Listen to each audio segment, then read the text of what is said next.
GearWebsites.com is your source for firearms-based playing cards and books. We also have mugs, shirts, and posters with designs that we've made live. Of course, we have patches. Every Friday is Free Patch Friday. We appreciate your support. Thank you for shopping at GearWebsites.com. Right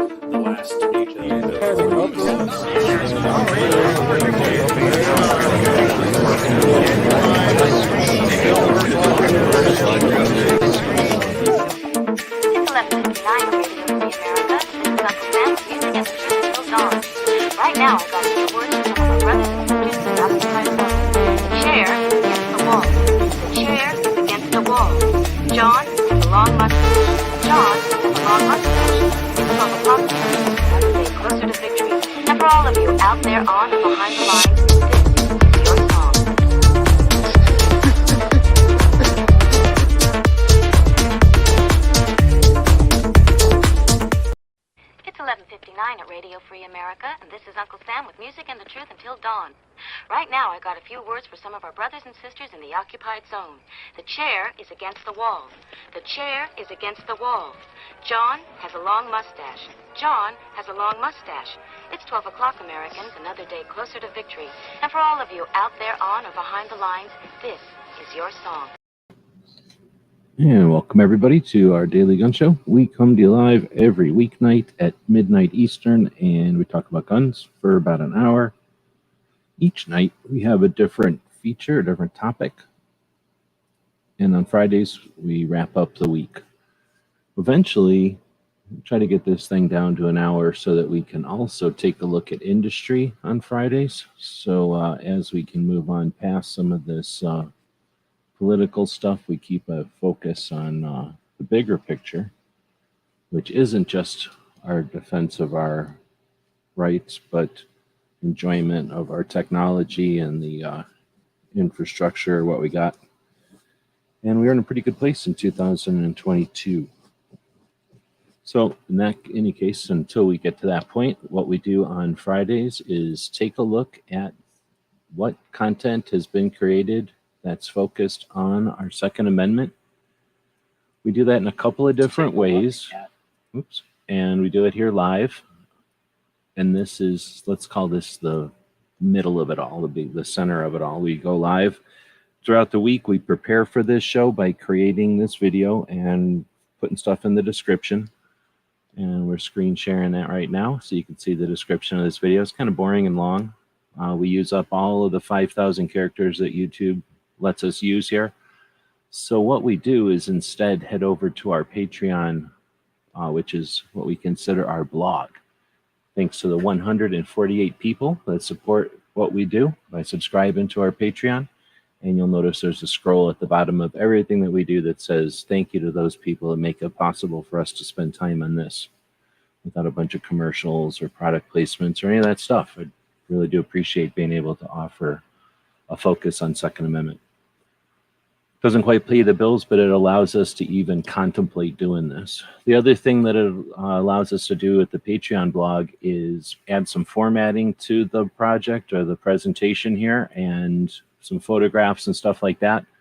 So that's what we're going to do is we're going to go live and we're going to take a look at what I've had time to prepare this week, focused on what is about our Second Amendment. We do this here on YouTube and over there on Patreon, and we'll take this information, this document or whatever you want to call it, list, and we'll post that on what's it called? Substack, which is kind of like another blog. We'll put it in a newsletter that gets sent out to a couple of 400 people each week. And then we'll take the completed video once the show is all over and we'll post it all over the places where we have firearms focused video hosting, like guntube.org, completely valid video hosting platform made by gun owners for gun owners. There's also GunStreamer, and there's also UGE, Utah Gun Exchange, where we post the video weekly. We also post it on some of the non-gun related ones out there, Utreon and Rumble and some others. And then we post the podcast or the audio version of this on most of the podcast platforms. The goal is to get as much of this information out there as possible. People are doing good work, and this project on Fridays is designed to help amplify that stuff. So thank you for joining us live and letting me describe it there. We'll start to dig into what we've come up with this week. I usually post a poll for the people that are watching this live over on YouTube, so I think I'll start with that. So I'm going to head over to the YouTube channel and ask, how was this week for 2A? And we can say, great week for 2A, or, spell that right, we could have good week. We can have okay week.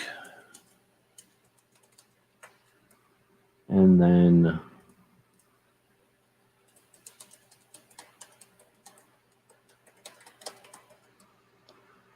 all right, so feel free, if you're watching this live, to participate in the poll. We've arranged with YouTube to make it completely free of charge tonight. And if you'd like to comment, we leave about a quarter to a third of the screen over here so that we can encourage the interactive nature of this internet. All right, so now we'll actually dig into what we got going on, or what we were able to find this week. I think before I get going, I'll drink some more of this coffee and say hey to the people that are showing up live. We do this at midnight Eastern, 9 p.m. Pacific, so that we can have our own time slot. Nobody's really competing with us here. We can make this show as long as we want. Ideally, it'd be a long format show that gets into all kinds of topics. Lots of ambition for this show. We've been at it for 1,300 and something episodes. No sign of getting tired. However, we would like to offer more each evening to make it a long format show. So if it's something you'd be interested in, can consider subscribing to what we do over on Patreon or one of the other places. Double or so what we've got now, we might be able to actually accomplish that. So it's not a long-term goal. It's just not too distant goal, hopefully. All right, with that being said, we do have Kingpin out there. First one to say hey. I don't know if he's on both platforms. We said it a couple of times. We do post this on the YouTube channels. I guess I should say 2 YouTube channels and a Twitch channel. So thanks to the people that show up out there. Then G23 said Second Amendment comment and thumbs. Thanks for that. Chris740 is out there as well. And Krabby Turtle. If anybody else is out there, no way to know unless you make some kind of noise. All right, let's dig in. This is episode 1370. So we've been doing this show for a little while.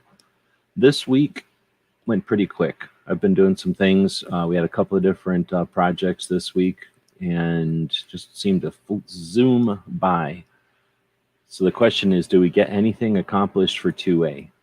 Little incremental steps on our side for sure, but in the big picture, another week went by without a consistent focus on what we've got on the horizon and getting ready, preparing for that, efforting to work together. We definitely have it down. As soon as we're not at risk, we all go back to leaving each other alone and minding each other's business. And that's great when we don't have adversaries that are constantly working against us. So right now we've got adversaries that I'm pretty sure they think they can just keep wailing on us. And it would be a lot easier to be less concerned about that if we spent a little more time at a national level, big level, I think, working towards that. Be awesome to see some projects that are even thinking about that. I haven't. If I'm missing them, please let me know. All right, so we're going to dig into some bullet points for the week. I'm attempting to do this as part of the wrap-up. And the goal here would be, the idea here is that after some amount of time of adding these bullet points, it would be possible to go back and collect just the bullet points and see, pull some data out of that, some analytics out of that, and see how we're led and how we're distracted, and intentionally or unintentionally, maybe that's the way to say it, along the way. I mean, our heads are getting jerked back and forth a lot. We're looking that way, we're looking this way, we're looking the other way.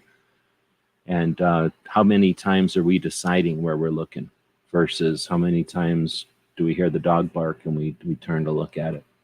All right, so we've got a couple of things on the bullet points, and then I've added a calendar here we'll get into in a second. So the first part is ATF Frames and Receiver Rule goes into effect on the 24th.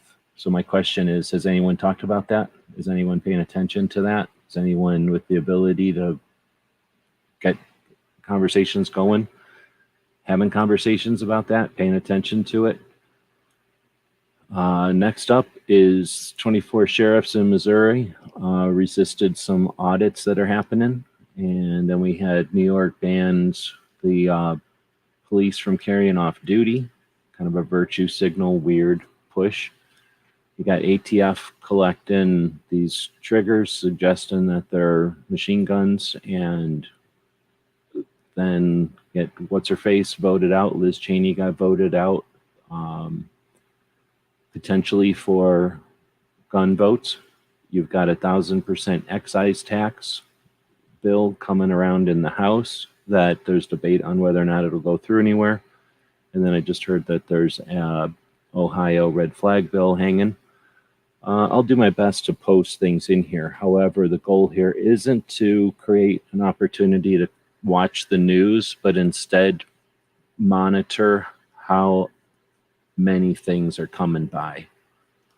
You don't get anywhere driving 85 miles an hour if you watch every mile post or if you read every sign. I mean, I guess you could read every sign, but you know what I'm trying to say. If we pay attention to every single little thing, we got to get real good at having people do the work that can and support them and then move on so that we continue to take everything in stride. These are potential pitfalls, and just like potholes in the road, you know, we can navigate them. We don't have to hit them, and we don't have to be afraid to go fastest. Maybe that's the way to say it. So keep talking. We got the calendar coming up. Let's not forget that on the 24th, the ATF is going to change the definition of frames and receivers. That's a rule. It's not a law. So I'm not satisfied that everyone is just sitting around accepting that. We could have many, many different ways to get upset about that and to do things about that. I'm looking forward to seeing some of those get brought up and then acted upon, because it seems lame to just sit around allowing them to. I mean, I don't know how many people watched while they went back and forth on pistol braces and when you could shoulder them and when you couldn't. Pistol braces are supposed to set precedent so that we can challenge the NFA. Pistol braces aren't supposed to set precedent so that the ATF can determine through their rules whether or not and how fast we're going to jump. So a lot of people talk and complain and get all upset, but there's very little effort being done to do much more than get mad once these things go through. Let's challenge them going through. Let's make it difficult for them to go through. A lot of education could be being done right now, a lot of it. We have years worth of precedent on frames and receivers. AR-15s have existed since the 50s, and they're going to suggest that that's a new confusion. We have opportunities here for education and awareness like we've never had before. It's a shame that we're having to witness nothing happening. All right, but they'll definitely have their hands out to say, give us $30 for the year, or lifetime membership, or some other project that will fight this once it goes in. We don't need to be satisfied with that paradigm. We've got one of the diversity shoots is coming up on Wednesday the 24th. Is that next Wednesday? It is. So next Wednesday, if you're in New Jersey area, if you know people that are, from 6 to 9, Tony Simon does the 2A, 4E diversity shoots up there. Anybody can come in for an orientation and familiarization with firearms. Pull the trigger if they really want to, for free. Eat some pizza and meet people and understand what the gun community is all about in a comfortable environment. Thanks to the gun ranges that provide the place for Tony to do that and the people that help support the facilitation of that. I'm putting in something kind of narrow banded here, narrow casted to Arizona, but on the 27th, I don't know why I spelled it weird, but on the 27th of August, our U of A Wildcats, which is the University of Arizona shooting team, will be hosting a First Shots event, which is kind of the same thing. Anybody that wants to show up, I think it's free.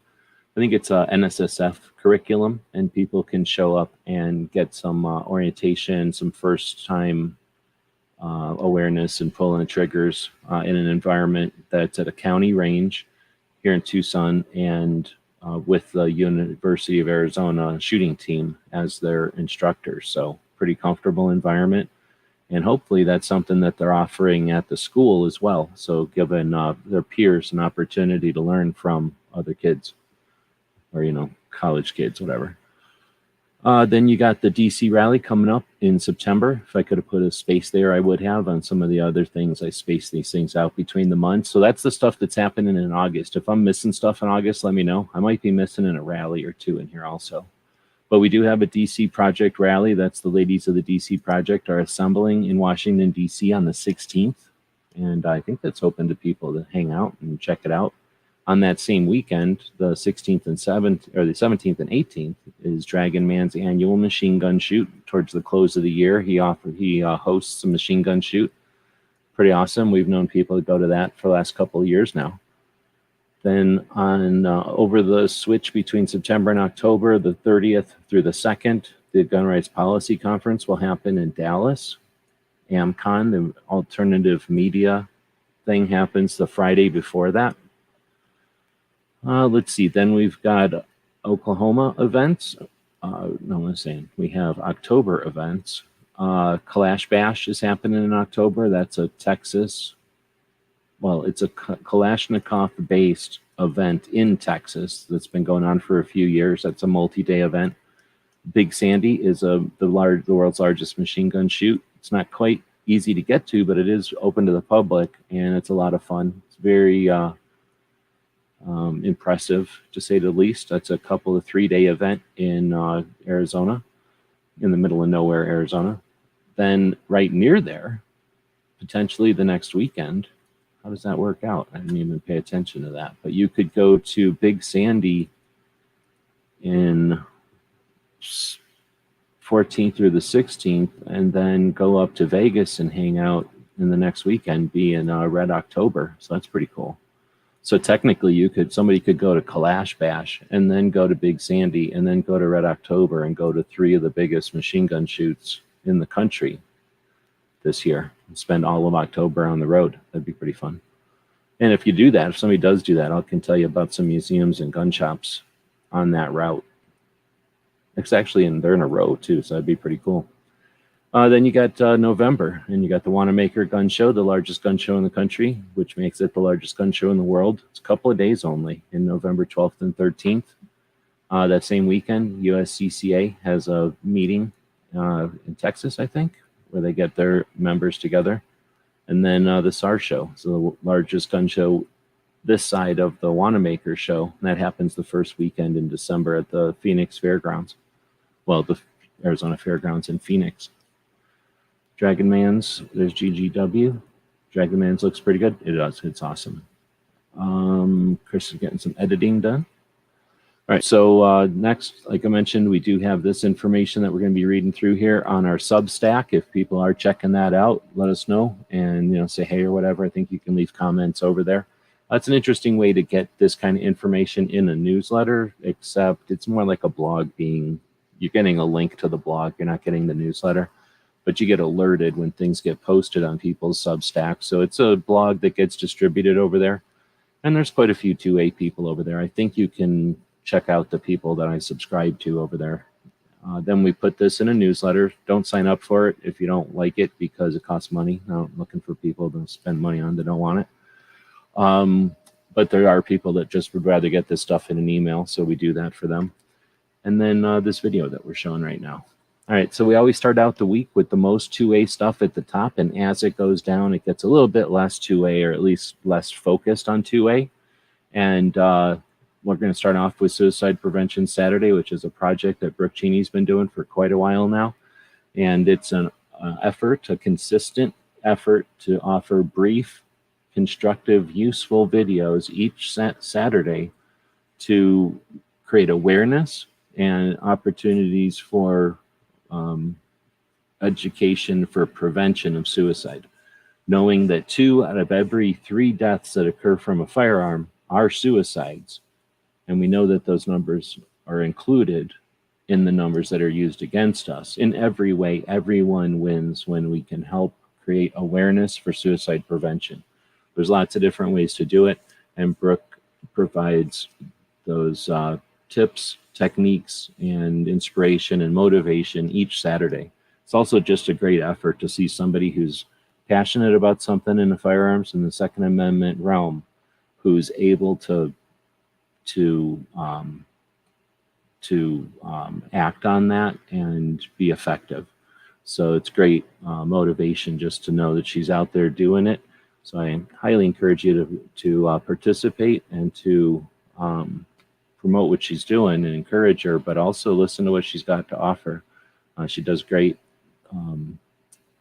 or she offers great little pieces, great little tools to add to the toolbox to make our conversations more effective with each other and others, the people that want to take away our property and marginalize our existence, really. Not to mention, give you some opportunities to help people that might be in times of crisis that, you'd be in danger of making a bad decision. Moving on from there, she's not a one-trick pony. She's an instructor, a member of the DC project, and was an attendee of the very first A Great Start Shooting School, which is an amazing project, and I've talked about it a couple of times. I can't do it justice because I'm too old to remember everything anymore. But A Great Start Shooting School started when a couple of ladies were, if I remember the story correctly, hanging out at a range watching their dudes do their thing, and these ladies said to each other, why don't we shoot also? And then they started shooting, and more ladies showed up, and then they facilitated what turned out to be interest from a lot of ladies who just didn't know who or what to ask to find out about something like this. That was 2015-ish, or a little bit before that, actually. And now they bring, I forget how many, 700 ladies together who are the instructors. And those ladies get together in Colorado each year for a phenomenal event. And they uptrain not just in skills development for concealed carry and firearms education, but also in Second Amendment activism and community building. So these ladies are literally some of the massive infrastructure that is a result of the strategic moves that the DC project has done. And Brooke, being a member of both of them, is in a great position to be an ambassador for both. And talking to Robyn, it was 30-something minutes long, but it was great to hear two friends chat about such important work that they've accomplished. Let's see. So then you get Smith & Wesson, the CEO, the president and CEO, which you don't hear about too often because I think of Smith & Wesson as some kind of corporation. But they couldn't have been more opposite of a corporation in their stance when they offered this precisely written statement to the anti-gun politicians who are weaponizing gun ownership and suggesting that Smith & Wesson was somehow hiding from their inquisitions. And this reaction from Smith & Wesson was well done. Made a video as soon as I heard about it, an hour after it went out, and a bunch of other people have mentioned it and read it. It's just one page, but it's very well said, and one of those things to hold up. Right. Wish I could have, but I have nationals in Talladega. Oh, you mean like during Wanamaker? I'd like to go to Talladega. Clover got to go to Talladega. I haven't been to there yet. Let's see. And then barbecue is out there. Good evening. All right, next up is the reload. So our Patreons subscribe to what we do, and then we subscribe to other projects. So thanks to our Patreons to give us the chance to subscribe. So some of these projects, the Reload is an interesting one. They go on national TV and they represent gun owners all the time. Then they have conversations like this one, which are super frustrating because they are in good, they're helping, they're on our side, but they only know what they know. And I'm talking to all young gun owners. So this is a great, if you listen to this conversation, there's some great examples of, with good faith and good effort, they are not aware of our history, even our recent history, our very recent history.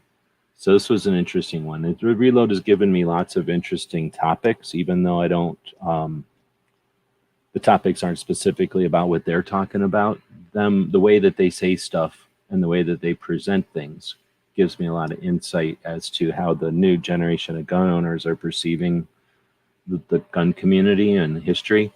We'll be talking about that in a bit here, but this was, I'd be curious if someone were to listen to this one. It's an hour and 13 minutes long. You'd have to have been in the game since 2010. But if you've been in the game since 2010 and you listen to this episode of The Reload, it would be an interesting conversation, because effectively something that's happened 3 or 4 times, they talk about in The Reload as if this third or fourth, revolution of this same old.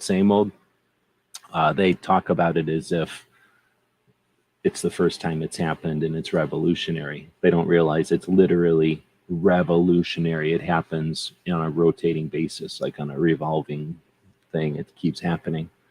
Anyway, can you get a link to the Smith & Wesson? Yeah, it's in the link to the video. So link to this, and then it's a link in there. But I'm sure you can get it around. Smith & Wesson has it on like the main page of their site. I think they have it on their Instagram post too.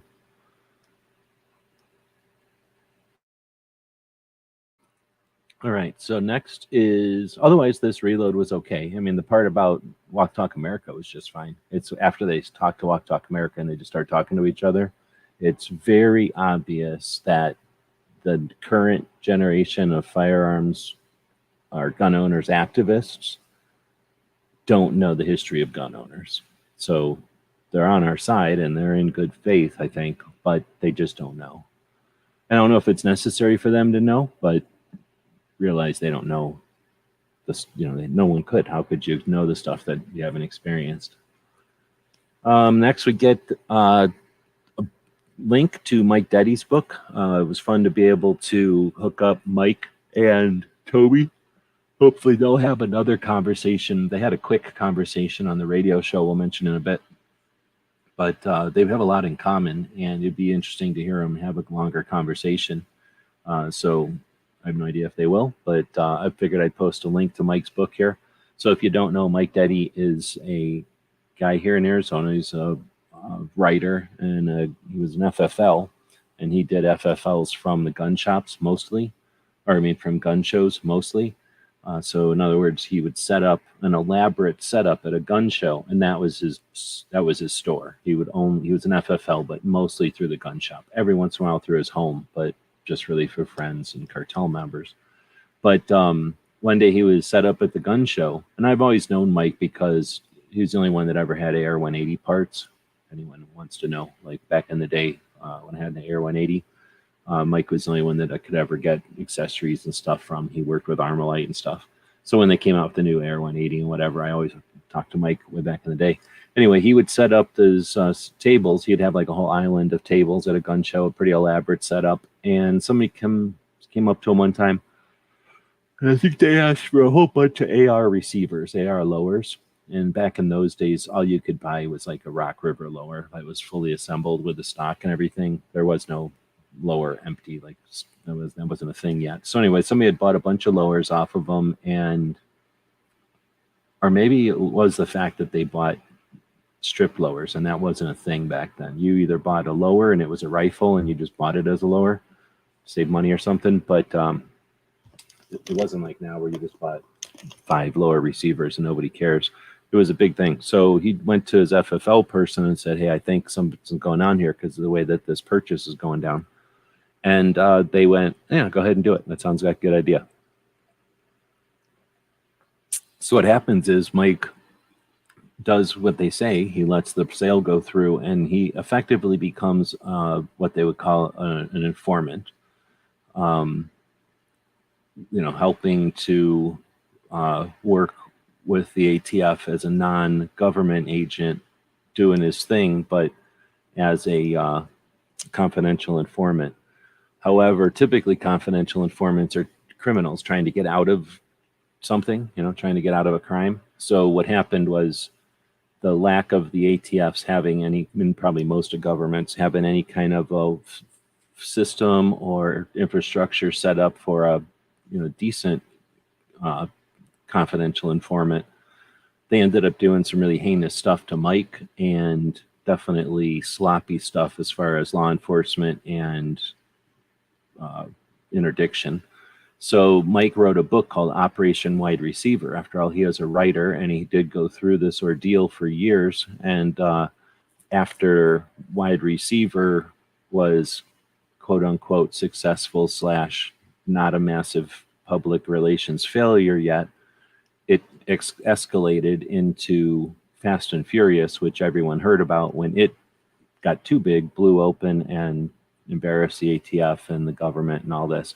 So Mike was the one that technically started it, wrote about it, and then it turned into, well, he didn't write the book first. So he started it, he lived it for a while, and then when the ATF attempted to expand it up to Phoenix and other FFLs, it fell apart and turned into a big mess.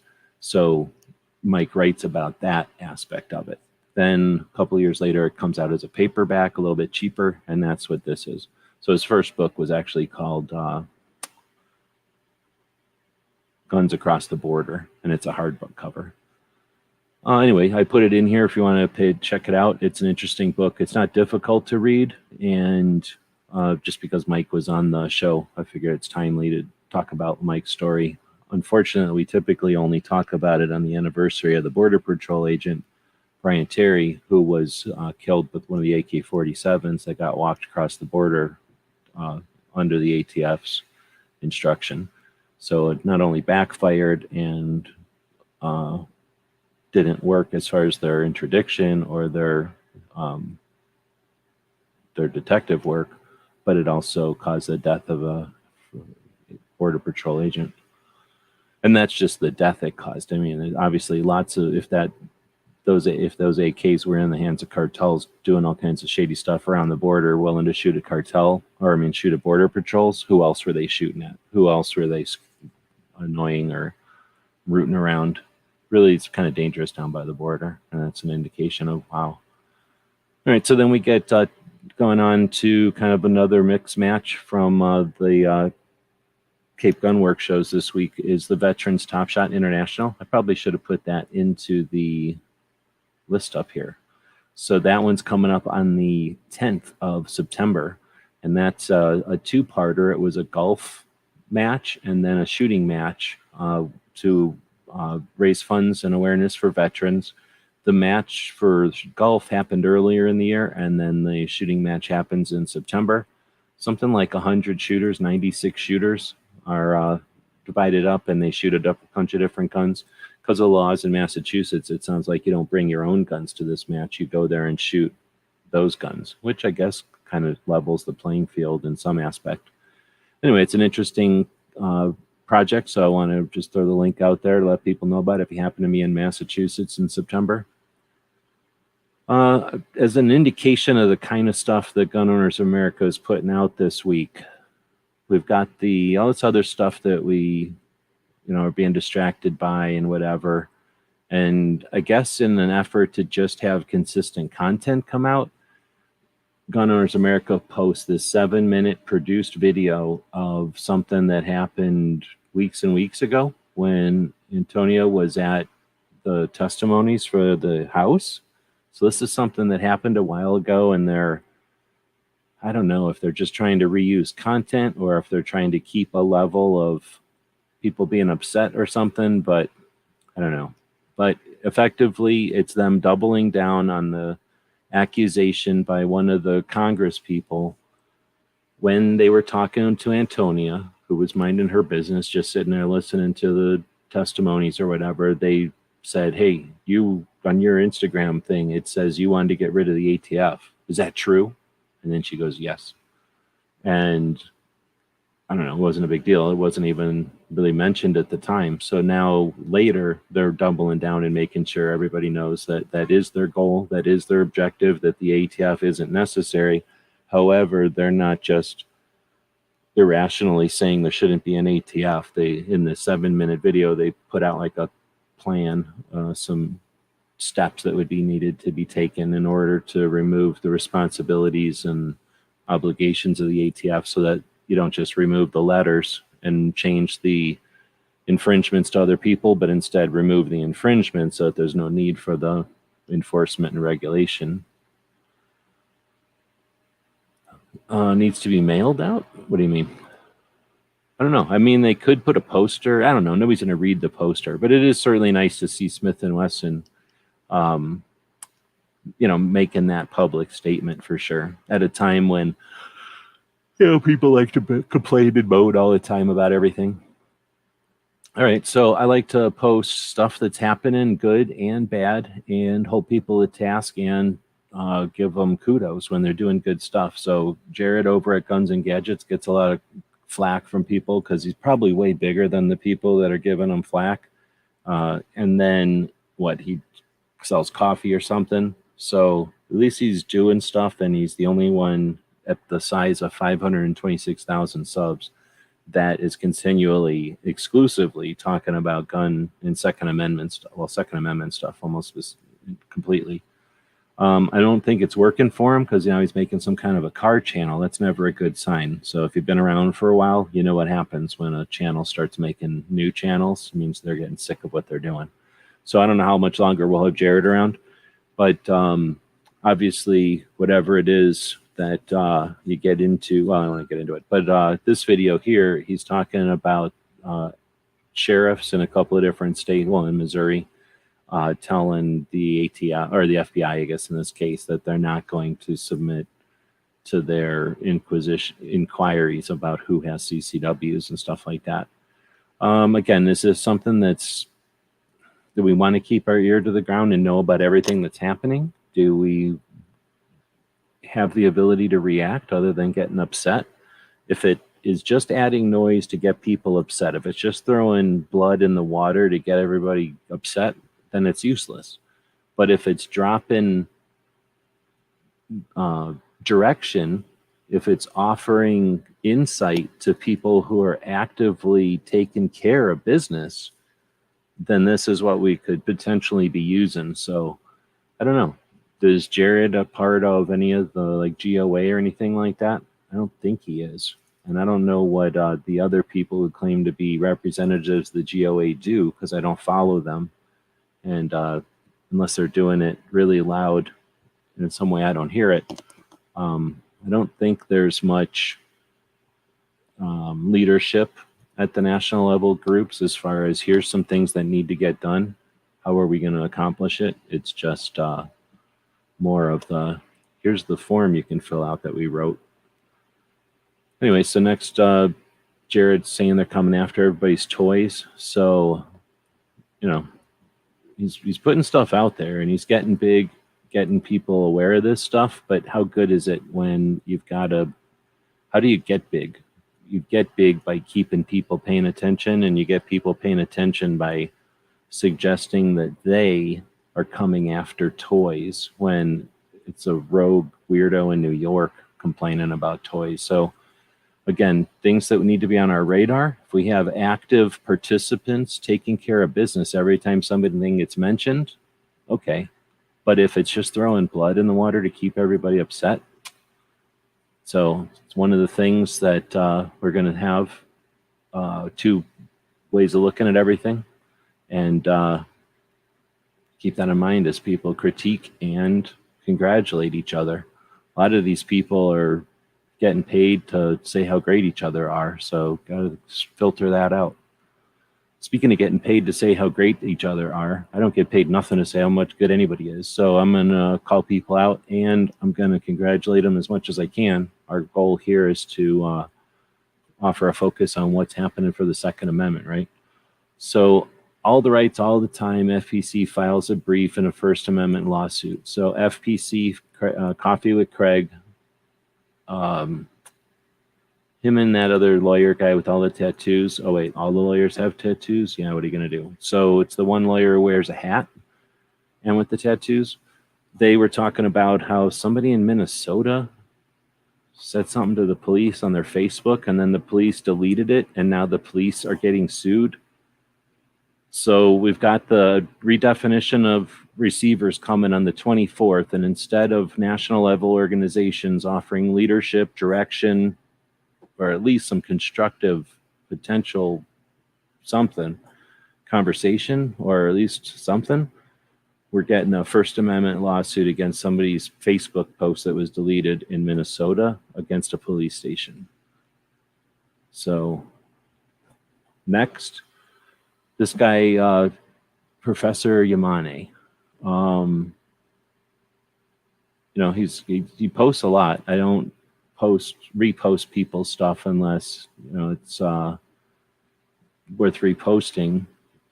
A lot of times he's doing things that are just not relevant or kind of weird, so I don't have anything to post about it.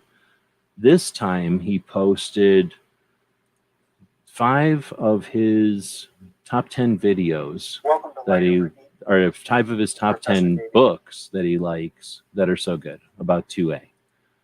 So here's the books, okay? And then I put in here, after listening to the description you gave for book number 6, I think I may understand why I do not agree with the idea of gun culture 2.0. The focus of these books seems to be from the outside looking in with an attempt to measure their understanding of gun owners. And that's it. Not so much about understanding guns and our culture, our technology and our industry and our history and our education or in our society. At least that's what I said, because I was trying to get across to him that I just do not like this gun culture 2.0. He keeps saying, oh, I got it from a gun guy who everybody, I'm like, no, you got it from somebody who nobody even listens to, some hunter who doesn't know what gun culture is. So gun culture 2.0 is whack.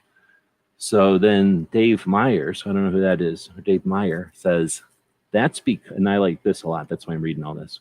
That's because everyone has been part of gun culture for the majority of their lives, don't need to write books to try to understand what gun ownership is all about. It's simply a part of their lives. Academics never seem to be able to understand the dynamics at play. I suspect they are ultimately looking for something that doesn't exist, a single core reason for gun ownership, or the gun lifestyle.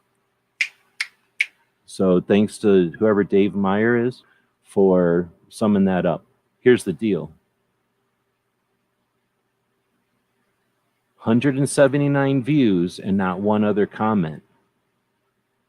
So even the professor didn't comment on it. So what is all that about?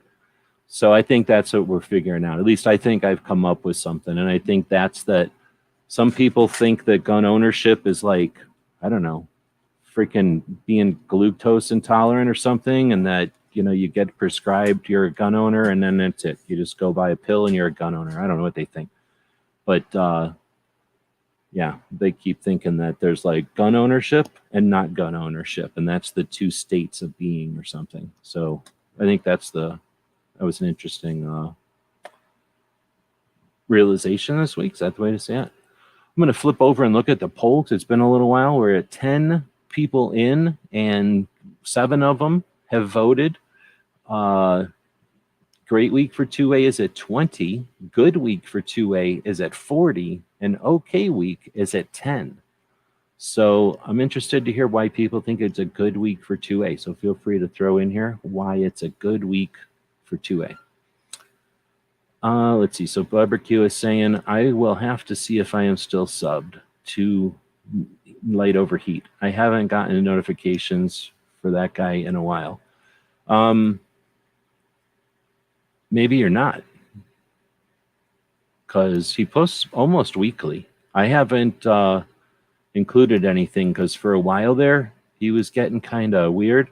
And then just the stuff had nothing to, I mean, it was about guns. It just wasn't worth bringing up. It wasn't Second Amendment. Let's see. So then we get an interesting project. So we're living a good time. 2022 is not a bad time to be a gun owner. A lot of gun history happened since we've been around, and in the recent history, or the recent past, I guess. And that means a lot of these guys are still kicking around. Well, a lot of these people, because there's guys and girls out there. So a lot of these people are still kicking.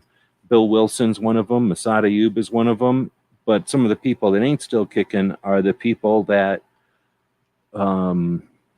influenced the development of the competition 1911s. Is that the way to say it?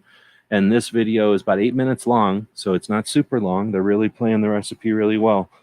And it's Massad Ayoob talking to Bill Wilson about a collection, Bill Wilson's collection of custom 1911s. So pretty freaking neat. I don't know if you realize who we're able to watch videos about. You know, it's sort of like if, you know, maybe not Brownie, but it's sort of like if Marlin had a video channel, something like that.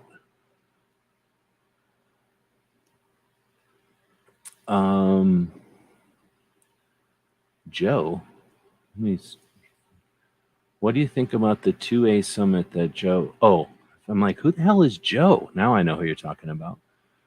Hold on, I got to take a commercial and drink some of this coffee here because my mouth is drying out. Probably because I'm drinking so much coffee here. But on Saturdays, well, Clover refuses to join this week, but normally on Saturdays, Tony and Clover and I do this. AskGunQuestions.com is a website that we built back in 2007. And since then, for the last 15 years, people have been able to ask questions of simple to advanced nature, and we attempt to answer them in different ways over the years. Join us now as we start a new series to answer gun questions. All right, so I'm going to throw a star on this one. Let's see. So Rokal is asking, Rokal does a show on Wednesdays. He jumps into other people's chats and stuff. He says, what do you think the 2A summit that Joe is going to do? Well, I don't know what that means. Something, the 2A culture? Or will he start another round of gun legislation? I don't know what the red meat part means. I don't know enough about it. All I seen was Jared say about it, and then I looked it up to see for real what it is, and I didn't see nothing about it, so I don't know what it is. He didn't invite me. I don't think I would go if he did, but maybe I would. I don't know. If he paid for it. If he was going to sound like an Air Force jet over here. If he was going to tell me I could go to it and he would send an Air Force jet, I'd have to decide what kind of jet I would fly in over there. But I thought I would go. Let's see. Then it's not a culture, GGW is saying, it's not a culture, so to speak. Being a kid from the 60s is not a culture. A gun is basically a tool. If you need one, you buy one. You don't take it home and build a shrine for the thing. Oh, I disagree 100%. For me, having guns around has always been part of my just being. Like, I like them. I look for them in movies. I look for them in books and stuff. So I don't know if I build a shrine for them, but I'm interested in them. The same way I think somebody might be interested in horses, or somebody might be interested in like railroads or boats or something. Like, think about people that go into the Navy. They must wake up every day and be like, oh, I can't wait to get into a boat, or whatever they do, right? Like, oh, I can't wait to jump in the water. Like, I can't wait to eat a fish. I don't know. I don't understand the mindset, but they must have some kind of mindset where they're driven to the water all the time. Or people in the Air Force, they're like, oh, look at that cloud. I wonder what it's like to just be up there with that cloud. So I think that's the culture's there, and it's such a part of our culture. It's in movies, it's in our language, it's in our innovation, it's in our mechanics, it's in our the ways that we build and stuff. It's, you know, it's in there so much that I think there's a culture there. But the shrine part, I hear you. That is an element of it too, though. There definitely are people that take it a little bit too seriously, but there's people that take the flag too seriously. There's people that take barbecue too seriously. There's people that take, you know, television heroes too, you know, so there's always people that are going to take something to extreme. Barbecue saying about the Wilson combat video, definitely worth checking out. We're going to talk about another 1911 video here in a second also. How do you have a summit? Because it's a publicity event.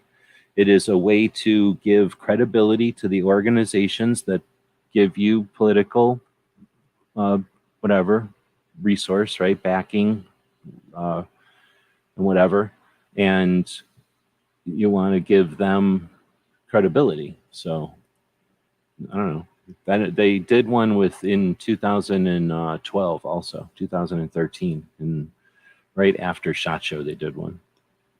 All right, I'm getting back to the rundown of the week in Second Amendment. We get barbecue. This same barbecue, who's right over here, did a video about a bullet button, and then evidently didn't know what a bullet button was. So then he went back and did another video. So that's the way to do it, in my opinion, to get good info out there. He's again doing a series to offer questions to people that may not even want to ask or understand some of the basics. Some people probably don't even know the question to ask. So I think it's cool to for him to be taking a slice of his projects to address that. It's too bad that he decided to stop 2A Women Wednesday in order to do this project, but maybe he'll be able to do both again. Let's see. Then we got the CMP sales department. So thanks to Baron from the FOSS channel, was mentioning this. I don't know if it was on air or off air actually, but mentioned that the CMP has a podcast. So if you're not familiar with the civilian marksmanship program, we'll take a copy of this link and drop it over here. You can check out their YouTube channel. So the civilian marksmanship program started probably with the Militia Act of 1903, which is designed to encourage the promotion of marksmanship throughout the population so that if we ever needed to be soldiers, we'd have some competency level. So the idea was to take older guns that we weren't using anymore, stuff out of the inventories and archives and armories, I guess, and give those to the kids, give them to the youngins so that with safety and awareness, they could then safely become better marksmen and, all the good stuff that comes from improving yourself with a physical skill and the, awareness of the mechanism and the understanding of the metallurgy and the physics and the chemistry that is necessary to understand how to shoot, especially, at a distance accurately. And then, at some point, a bunch of jerks decided, oh, we can act like we're in there too, and then get all these guns from the kids. And then eventually now it's warped and degraded and degenerated into just a bunch of dudes who get these cheap guns from the stupid government who gives them to them all the time. So what should have been giving guns to kids, which would have been a wholesome effort to keep kids aware of the safety and advantages of becoming better at marksmanship. It's just become a way for people to get collectors' guns off the government cheap. But anyway, it was pretty interesting to listen to this podcast. It's super boring one. It's a bunch of people talking about Garens, but it's ladies talking about Garens really boringly. But it's interesting because they talk about how bad they are now. So if you're interested in the CMP and you're interested in Garens and you don't already know about all this, it's like an hour, maybe it's 2 hours. It was worth listening to. I'll probably stay subscribed to the channel and listen to it even more, although I'm not a big collector or nothing. It's interesting to hear about what's happening with the CMP. I'd definitely like to see the CMP go back to being I'd like to see it be a non-government facilitator of safety, awareness, and education, but also in competition and whatever you call the facilitation of competitions, either interscholastic or through scouts and 4-H. I don't know what that's called, but I would definitely like to see it become more of a education thing again. But I don't think they're listening to this show, and they're probably not making decisions based on that. Then you get Colion Noir doing a thing for USCCA where he went into some kind of thing. I talked about this a couple of weeks ago where he talked about it on his Instagram, how he did so bad in a force-on-force scenario. This one is way too fancy for me. I don't think I like this scenario, the place that they do this. I don't know when I pay attention to where he shoots this, but he shoots this completely, it's like they're on a stage or something. Like it's a very detailed scenario. And I think he just doesn't understand. He hasn't ever done it before. And he ends up acting the way that most people act when they're in a scenario type of situation for the first time. And that's very theatrically, very scripted. Like he does what you'd expect to see in a movie, which is typically super bad and you're going to go to jail for it. And that's what happens in this scenario. So anyway, I think it's pretty cool. I didn't watch it, but I think it's pretty cool that he's willing to offer that and take the hit on his ego and bring that up when usually the larger scale content creators aren't going to even consider making a mistake in front of anybody, especially when it's on the record. I know I was just giving you shit. Barbecue saying he hasn't stopped doing 2A Women Wednesday. It'll be back hopefully sooner than later, revamping a couple of things and getting caught up on stuff. Yeah, I hear you. I was just giving you shit, trying to get it back again. There are still ladies out there doing 2A, FYI. Let's see. So I didn't watch it, but I'm recommending it anyway, just because I like that there's people out there willing to, hopefully in a good way, show that everybody has stuff to learn and that it's actually super fun to do scenarios.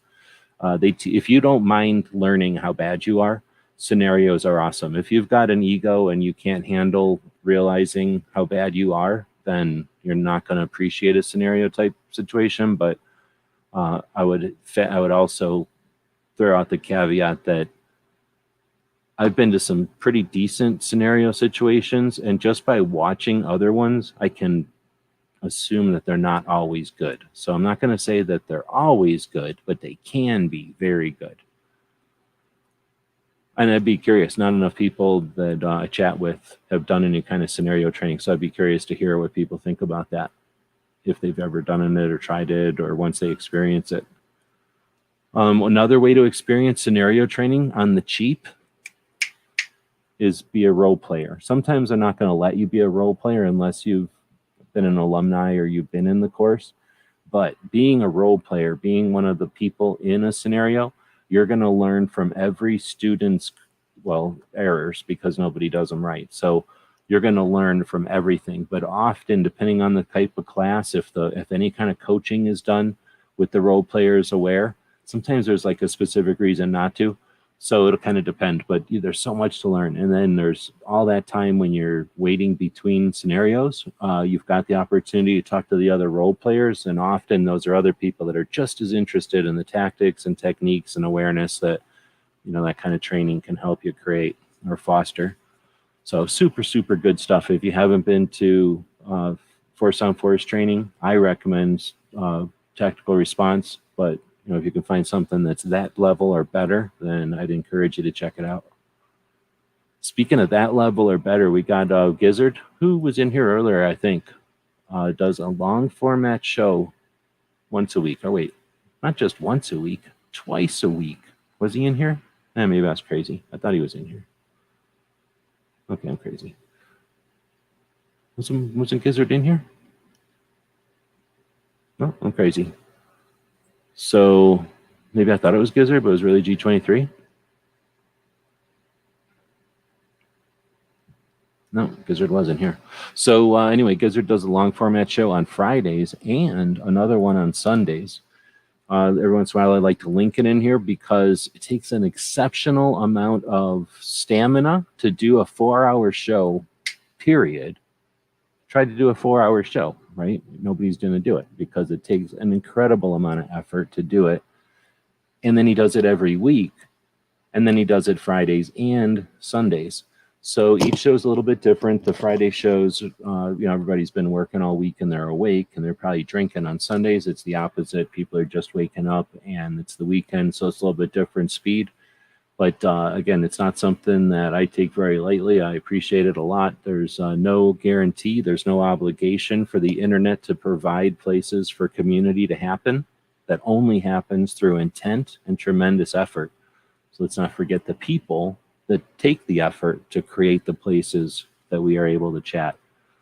This dude does it. This dude does it. This dude does it. this dude does it.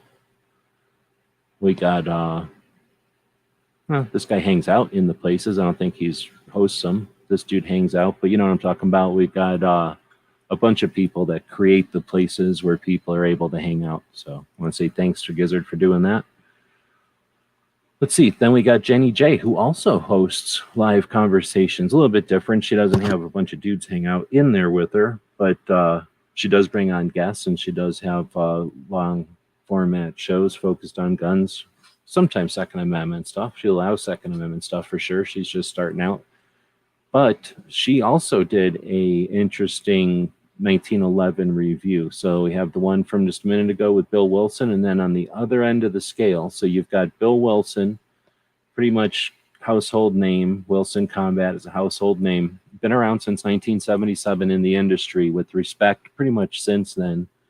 Again, household name, you know, was there to build some of the sports that people play. One of the largest channels on YouTube, but one, I think, the largest of the channels in the industry at 318,000 subscribers, something like twice as big as my channel. And then you got Jenny, just a girl. She's a school teacher, I think, or was or is. 1,000 subs. She's about to hit 2,000 subs. So something like the scale of 150 times, no, 150, 1,500 times bigger than her. And she's over here posting a unique 1911 as well. So kind of neat. The internet's pretty cool, and everybody has access. Everybody's getting the opportunity to see what Jenny's putting out there and what Bill Wilson's putting out there.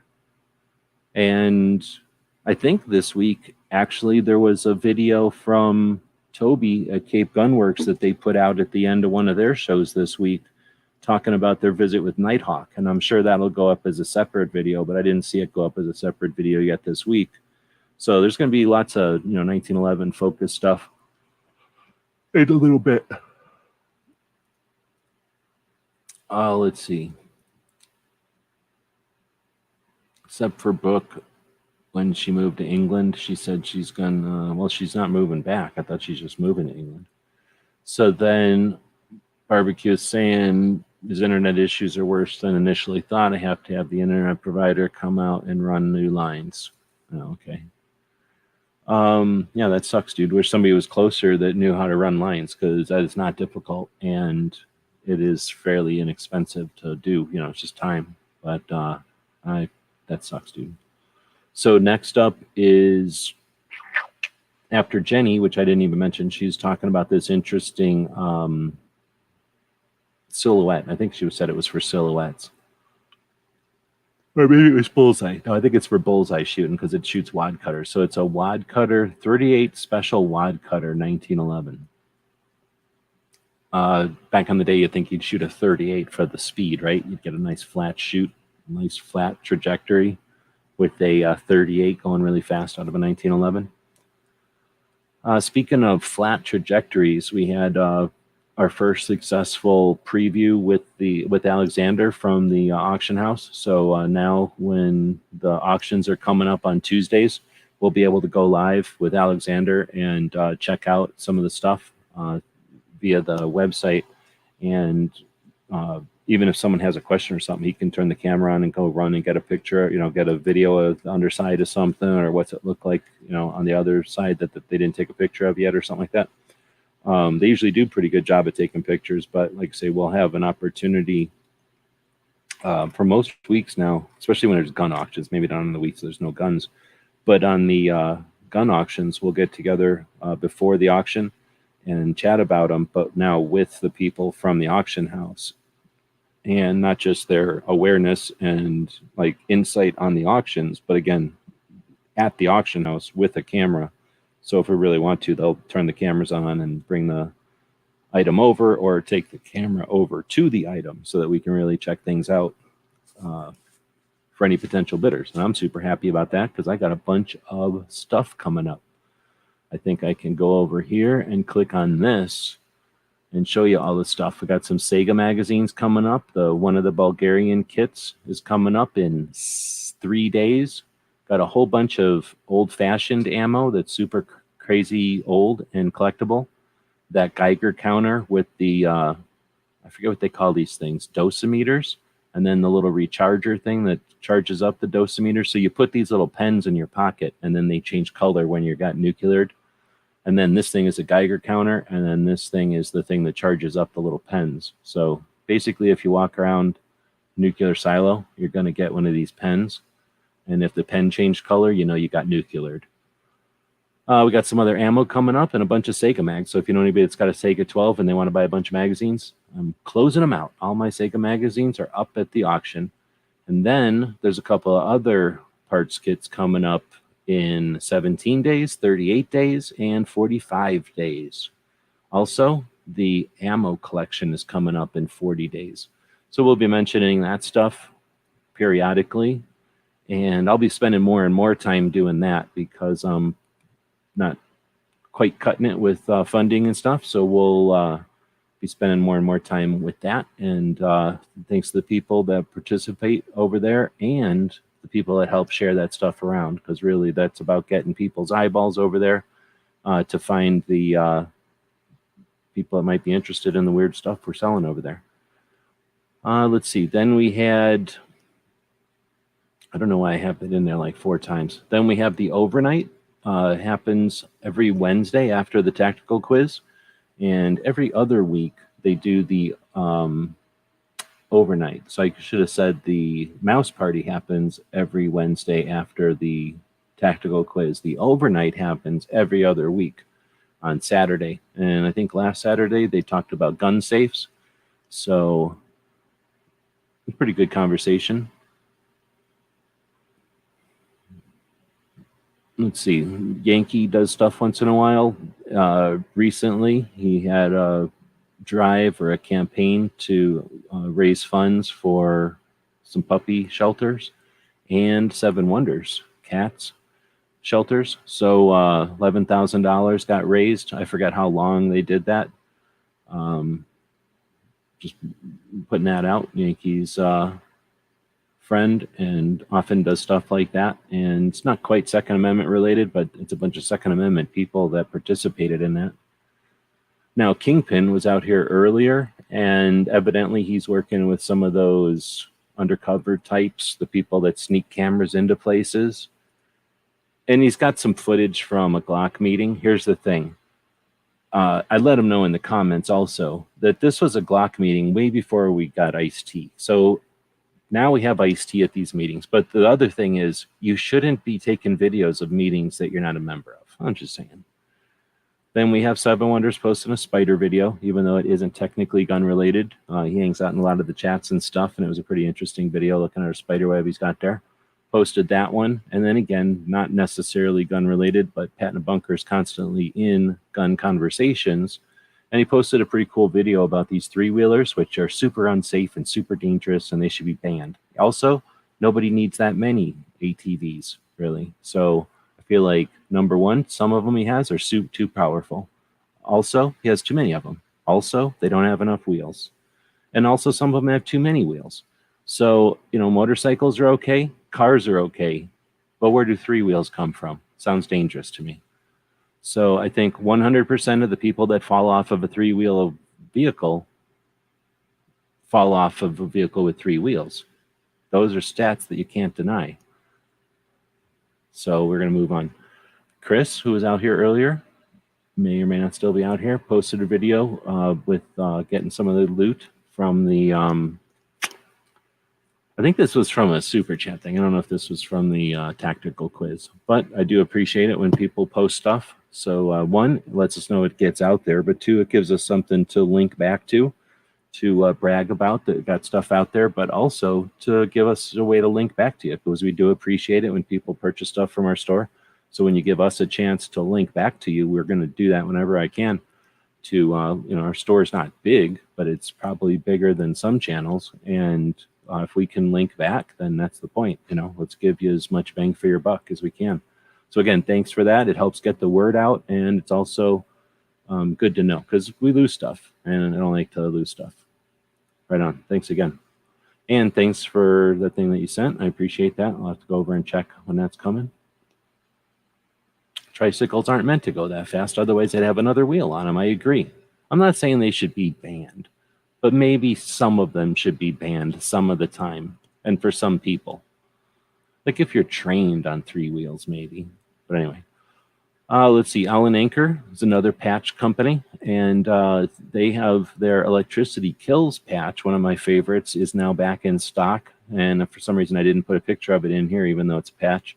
So you might want to check that out. They do quite a bit of the novelty and humor line of patches, and that's, I would suggest, in that realm. It's one of my favorites. Their little electricity character, shanking a kid. Let's see. Oh, right on. Thank you. So we got the Smith & Wesson. I mentioned earlier that they put out this thing, memo or whatever. If we go over and look at Smith & Wesson, the what do you call it? The YouTube channel. Oh, what did I do? I linked to my own video. So let me try to find Smith & Wesson's YouTube channel. So I probably just should have gone, oh man. 1 million followers. 1 million followers on Instagram. Look at that. And then if we take Smith & Wesson Inc. and go back to YouTube. So 1 million followers on Instagram. We go to YouTube.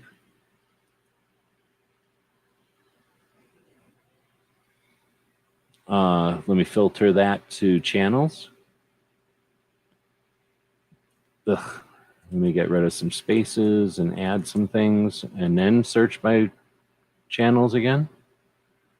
And then we get, oh, that's weird. I should be subscribed to their channel. Maybe I unsubscribed again.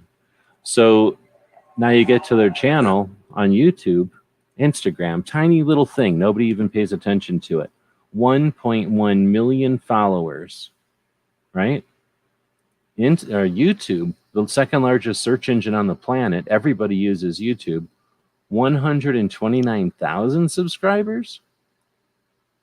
So on Instagram, they're like, I don't know, bigger than me or something. Over here, I'm bigger than them. What's up with that? So I thought that was weird.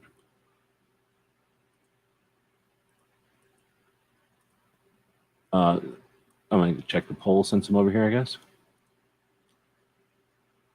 We've got a good week for 2A. It's still at 38%. Still interested in why people think it was a good week. All right, scrolling back down to this one. So because Smith & Wesson posted that message, or the president of Smith & Wesson posted that message all over, I went over and subscribed to their channel. And I thought, you know, why not? Because they did something cool, let's subscribe to them. Obviously, I unsubscribed. Maybe I did that, or maybe it didn't. Or maybe it happened. I probably did it because I do not like getting a bunch of ads all the time. And effectively, that's all Smith & Wesson posts are ads for themselves, which I guess makes sense, but still. So when I was subscribed to them, which was just for a couple of days, I saw this video for the new 350. And I thought to myself, all right, I'm down with this. First off, it's got a Hillary hole. So let's not forget that. They don't need a Hillary hole. They left the Hillary hole on there because they think it's cool. It's stupid and it should be removed. It's a homage to an idiot, and it's stupid. It should be gone as much as a virtue signal for good, as much as because you don't need extra parts on a gun, for crying out loud. You do not need extra parts on a gun.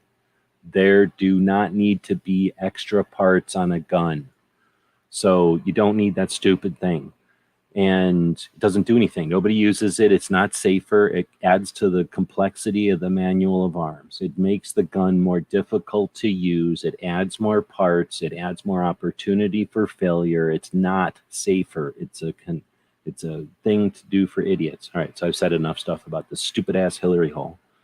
Aside from that, it's just because it's an X frame. So is that the big giant frame?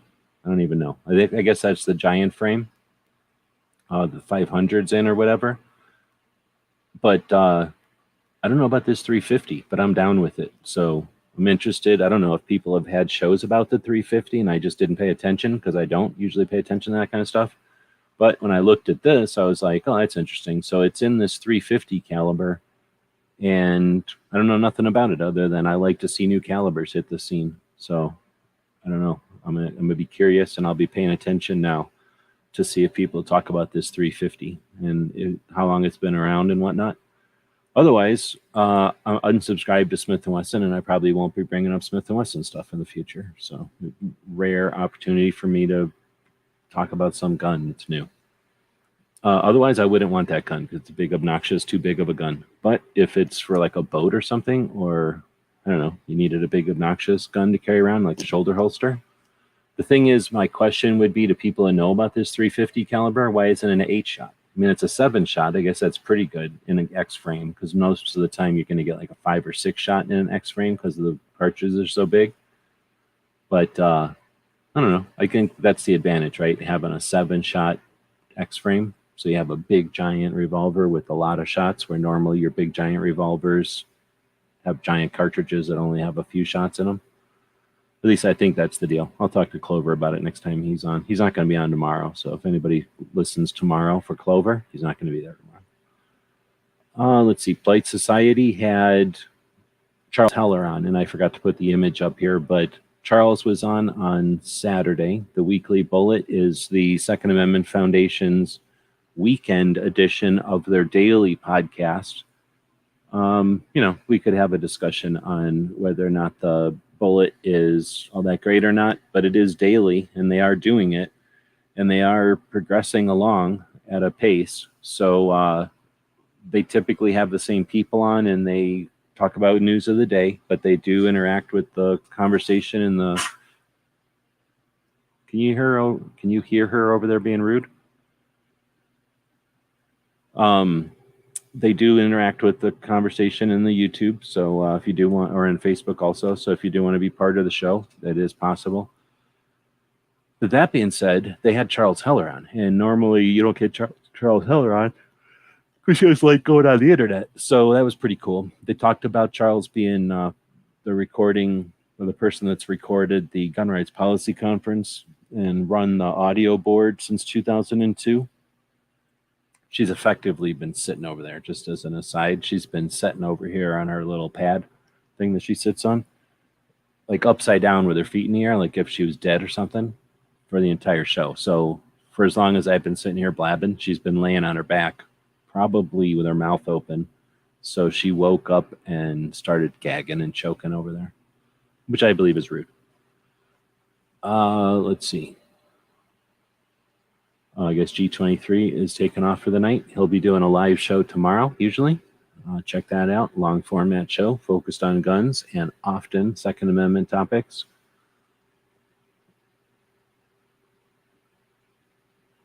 All right, so Charles was on the Bullet. They had a pretty good conversation there. And then, and thanks to Charles for the kind words on that show, by the way. And then that made me think, I haven't had Charles on in a while. So Charles came on, and we're about to talk about it here in a bit, but Charles came on Monday. We spent some time chatting with Charles. Charles is one of the 4 dudes that created the Arizona Citizens Defense League back in 2005. In 2009, we got constitutional carry here in Arizona. We were the second state to get constitutional carry back again. And then, whatever it is, 2022, 12 years later, 25 states have constitutional carry. So is it all due to Charles Heller? No, because there was 4 dudes in that room. But is it due to those 4 dudes? Yeah. So that's who we chatted with. And he's also been active with the JPFO, the Jews for the Prevention, or the Jews for the Protection of Firearms Ownership. I'm saying prevention.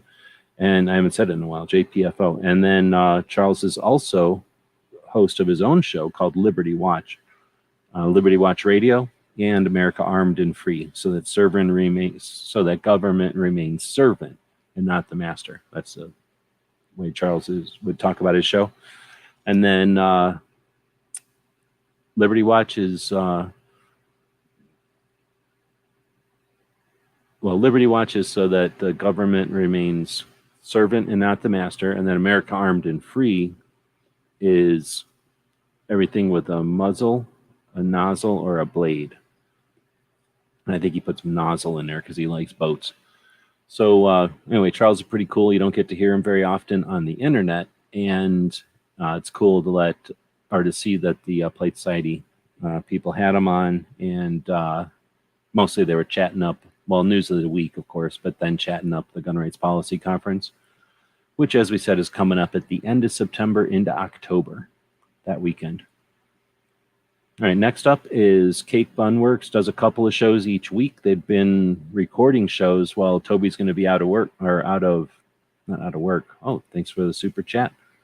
We do a super chat drawing, and there's only 3 super chats. Now there's, I think, 4 super chats, or this is the 3rd. But anyway, thanks for that. We'll do a super chat drawing here in a bit. You got in on that. We do appreciate it. So 1 purchase from the store this week, and that's super chat. I don't know how much money y'all made this week, but I made about $50. So we do appreciate that more than you can imagine. Let's see. So then Toby was on a couple of shows. He was on the Grace Curley show, and then he did his own show. And then he went on our show to talk about gun shops, and that was a lot of fun. Been wanting to do that one for a while. That show, I think, lasted for an hour, and then Toby and I chatted for quite a while off air, chatting about some other stuff. So hopefully we'll see a more emphasis on gun shops with my projects going forward, because I really did enjoy being able to chat with a gun shop owner about shops and not news of the day and that kind of fear and garbage type of stuff. So I got a couple of links in here. One of them is for the 45 minutes they do with the Grace Curley show, which I like to post because that's a radio show in Boston that, from the way I understand it, Toby started to do the show for the gun shop, chose a radio station. That radio station, oh, thank you, Barbecue. I think you're in on the running now as well. That radio station had some hosts, and they heard that Toby was a new host, so they had him on, and they had such a response to Toby being on as a guest talking about guns that they've had Toby on consistently on a regular basis every Tuesday to talk about the Second Amendment and gun laws in Massachusetts and regulations and just Q&A and real outreach. Like, that's literally what outreach is, when someone can create and offer, share that creation with others who then can appreciate it and experience it. Once they chose to collaborate with him, they understood that his focus was an interest of their listener base, their audience, and they were able to adapt and incorporate Second Amendment and guns into their, into their content. That's activism. That's awareness. So I put that in there because kudos to Grace Curley, who doesn't need to talk about guns, but has decided that it's worth it because her audience is interested in guns and she wants to foster that interest. And then thanks to bringing Toby from the gun shop on to do that, because she could also make the decision to bring somebody on who'd be a much worse ambassador for gun owners onto her show. So they do an amazing project there, and it's no small feat. That is not something that gets done casually. It's an actual effort, and there's a reason why you don't see very many firearms-related projects on the radio waves, period. Definitely not focused on 2A, as opposed to news of the week and reaction and fear and hype and that kind of stuff, which will sell ads, sell stuff, and sell services.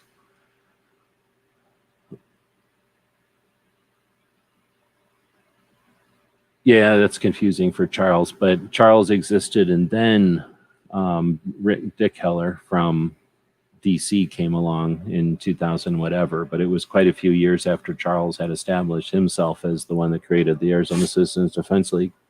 But we got room for more than one howler out there. Let's see. So next up, we got the radio show. So I mentioned the Cape Gun Works is the radio shows. Whenever we get these little lines here, that's actually a heading. So now we're talking about the radio shows that I listen to each week.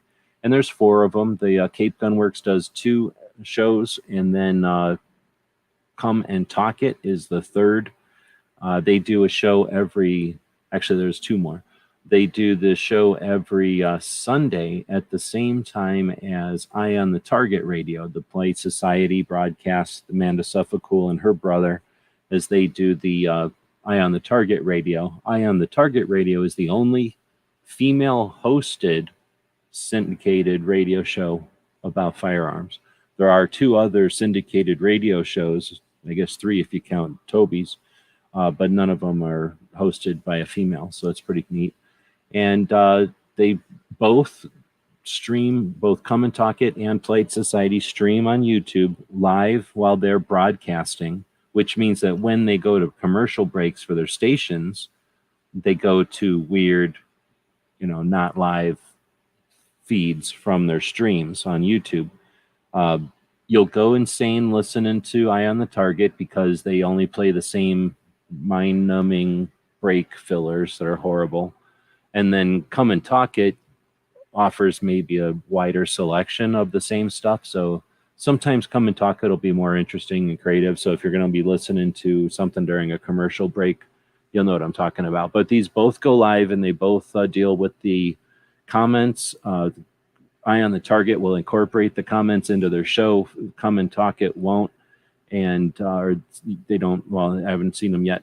And then both of these shows end just as Gun Owners Radio out of California. Oh, look who woke up. Gun Owners Radio out of California comes on, and now she's immediately whining at me. Now everybody knows how spoiled you are.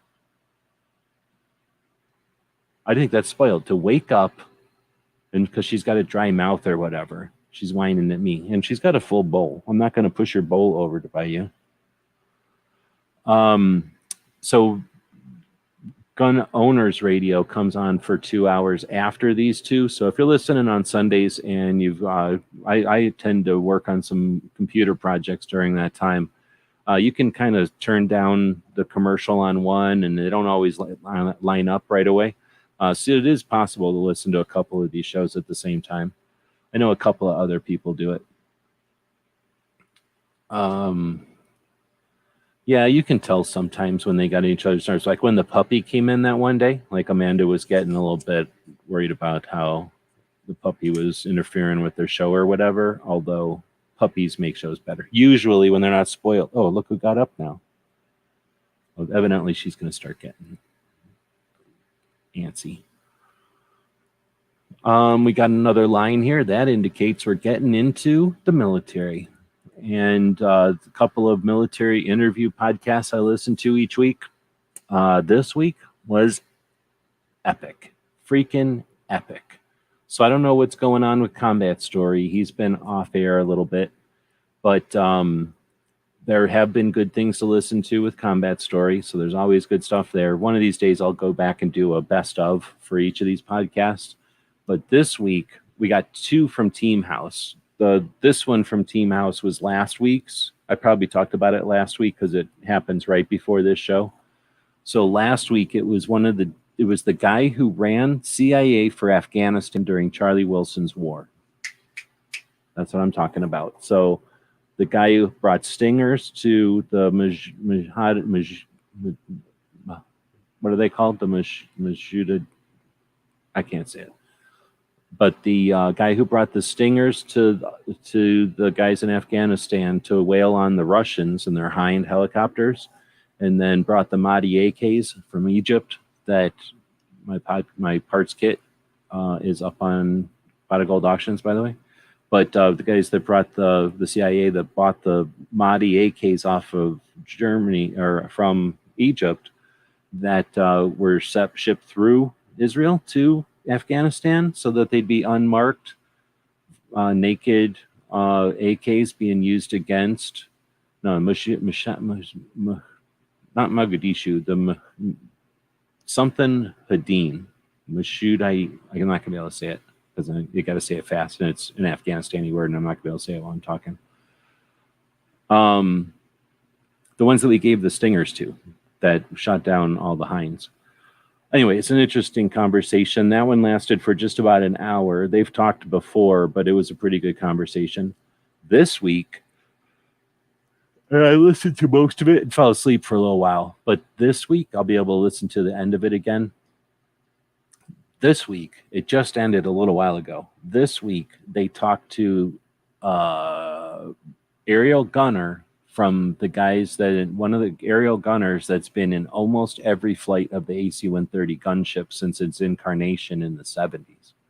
So the origin and the incarnation, the origin story and the creation story of the AC-130 gunship, the cargo ship that in Vietnam was converted into the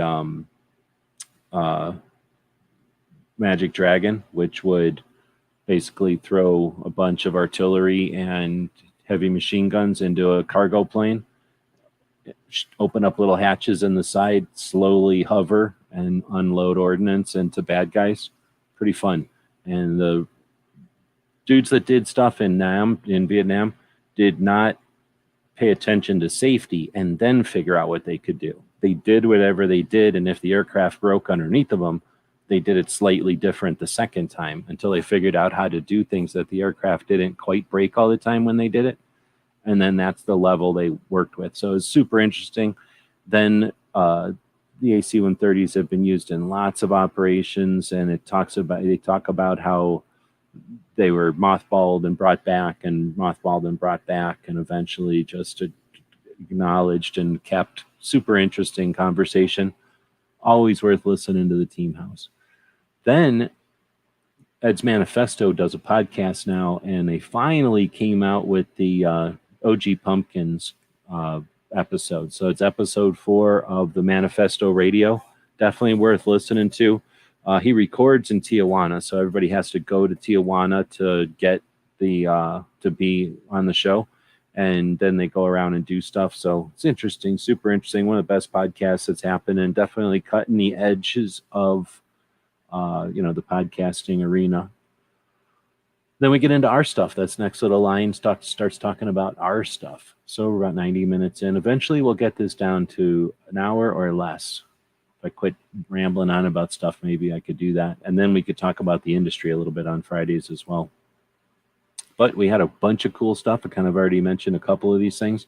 Brought Charles Heller on Monday, and we chatted for a bit. And we kept it till less than 90 minutes, which I don't think we've ever done before, unless Charles is on the radio, which only gives us however much time. Whenever Charles has been on with me on the internet, we usually go pretty long because we like to chat. And, well, Charles lives like a mile from me, so we've chatted a lot over the years, so we have plenty to talk about. And it was kind of, well, it was intentional to try to keep that at an hour so that we didn't just ramble all night. We had a pretty good chat about truck guns on Saturday with Tony and Clover. So if you want to check that out, it's over there. On Tuesday, brought Toby on from Cape Gun Works, and we had an hour and a half again, trying to keep it manageable, something that people can listen to. Had a conversation with Toby about gun shops. I very much hope to be able to continue that as a series. I'm thinking about calling it Talkin' Shop, and it'll just be talking to 2 gun shop owners about gun shops. And then, of course, make one called for gun shows as well. That'd be pretty fun. A couple other things that went up this week. I made a Army train video. I don't know if I showed that on here yet, so we'll play that real quick. Why do drone commercials always go like this? They show you just the coolest stuff, the most inspirational things in the world you're going to get. I don't know. Good afternoon. We're going to be taking a look at a Ranger 7 from EXO. This is a pretty decent drone for the price. Zooming into Picacho Peak, Arizona. This is between Tucson and Phoenix, and this is right along the highway. I wanted to stop and try to get a video of the peak. I wasn't sure if that's something you could do with the drone or not. So found a place to stop here. And just as I got it up in the air, I heard a train coming. So I moved the drone over, and this is what we got. So this is pretty neat. It was unexpected. I was hoping to stop and get a video of the mountain, and instead found this awesome train. Just happened to be in the right place at the right time. Now I can't see what's happening on the drone. I don't have a good phone, so I can't see from what the drone's seeing. I'm just standing on the ground, looking up at the drone and hoping that it's pointed in the right direction. I can tell that the camera is turned on, but that's all I can do. So I didn't want to screw with it too much. I wanted to kind of pan back and forth here. The scenery is awesome here. The sunlight is great. The clouds and everything really lets you see just how big this little thing is. Now I eventually moved the camera around a little bit. I wasn't sure I was seeing it, and I decided to go up. Now I probably should have moved over a little bit too, but I didn't. And this really got a good shot of how long the train is. But when I start to pan back over, I'm actually going to lose sight of the train for just a moment. Luckily, I pan back down just in time to see some of the coolest stuff. So pretty neat, considering it was unexpected, and I'm not good at this yet. This was the 28th flight, and decided to end it by coming back around 360, and then slowly coming back down for a landing across the street from Picacho. So this was pretty fun. A pleasant surprise for the 28th flight. It wasn't planned, and was just an opportunity. And I'm glad I was able to do it. So if you have any suggestions or comments, feel free to leave them wherever you find the video. And until next time, thanks for watching.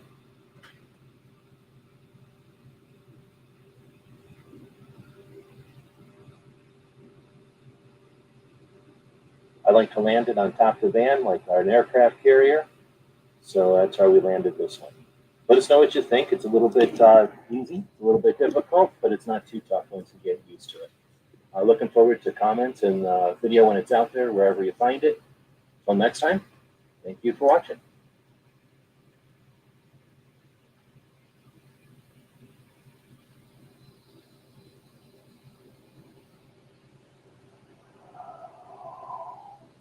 GearWebsites.com is your source for firearms-based playing. We'll put that commercial at the end. All right, so that was cool train. Seeing that, it's pretty fun. Dang, got another super chat. Thank you for that. We're doing the super chat drawing here in a bit. Next is conversation with Marcinko. So talking to Charles brought back memories because I don't talk to Charles all that often anymore. And one of the first times I ever talked to Charles, oh, thanks, man. Appreciate that. So I was just going to also say that when I posted the video here, Chris had mentioned helping out with the drone. So do appreciate that. Looking forward to that. And I only have the drone because Pink sent me one. So thanks for the drone. And thanks to Chris for helping out. And now with the super chat, much appreciated. So when I was talking to Charles, it made me think about, as I was talking to him, something made me think about one of the first times. Well, it's probably, I don't even know. It was one of the first times I talked to Charles, or I called into Charles's show to talk to a guest. Let's put it that way, because Charles had the show, and I had called in before to talk to Charles, and I had called in before that to do stuff on the swap meet and stuff. So I had been on the radio before, but I hadn't called in to talk to a guest, I don't think. I've done that in my life, but not on Charles's show. And this was, what, back in 2005. It was a long time ago.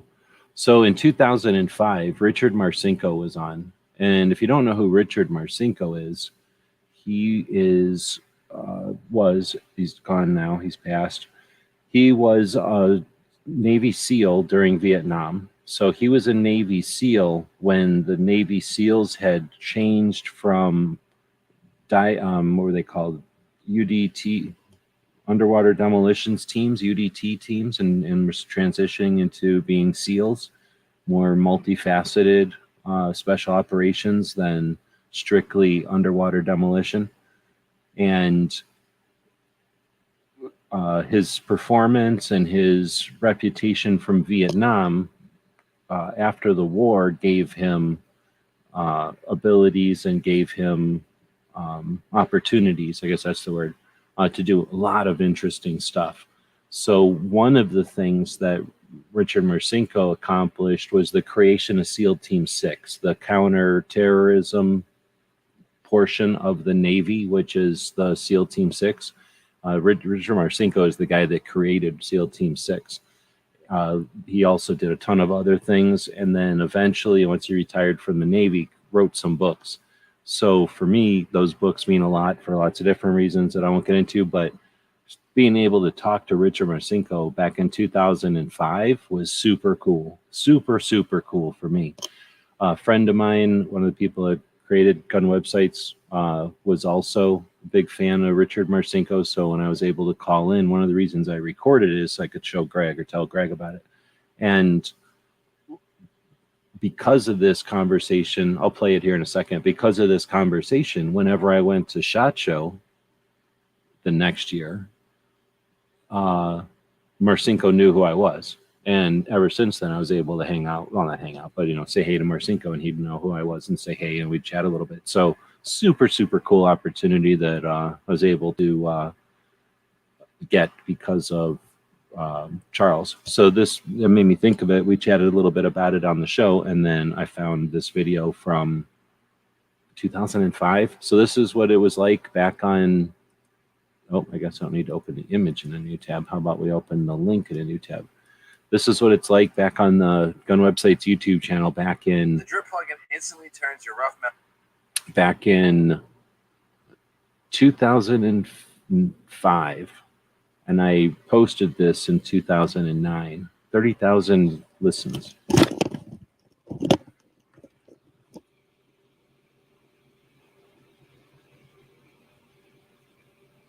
to the phones. Pete, you're live on America Armed and Free with Commander Richard Marcinko and Charles Heller. Your question for him. Mr. Marcinko, it's a real honor to be able to answer your question. I've got two real quick questions, and I'll take the answers off the air. Back during Red Cell, did you ever go to Tucson? And if so, what was the result? And then my second question is, what's your opinion on the debate between the AK-47 and the M16? Well, the first one, I went to Tucson, and places.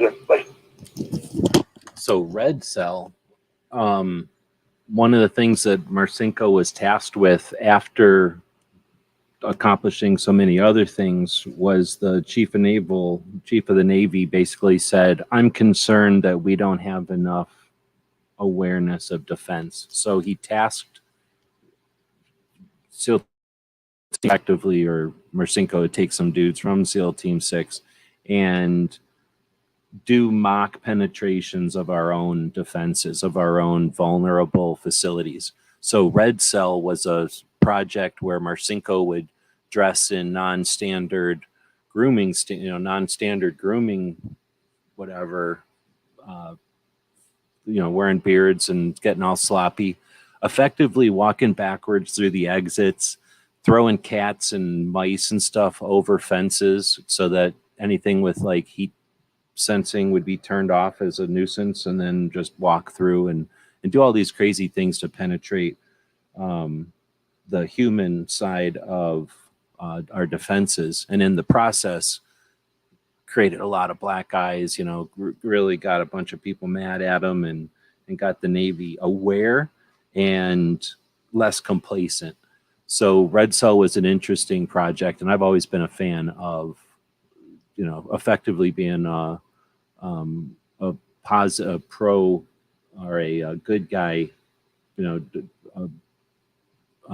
what's the word, like attempting to break in to test, with like a non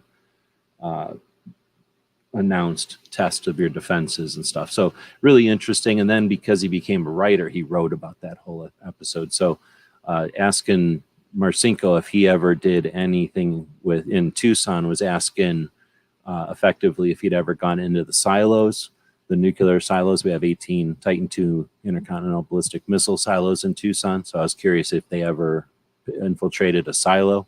And then we have things like, I think it's open knowledge that there's some parachute training that happens in Arizona for special operations and high-end operations, where at the time that stuff wasn't knowledge, and I was curious if they ever infiltrated any of that kind of stuff.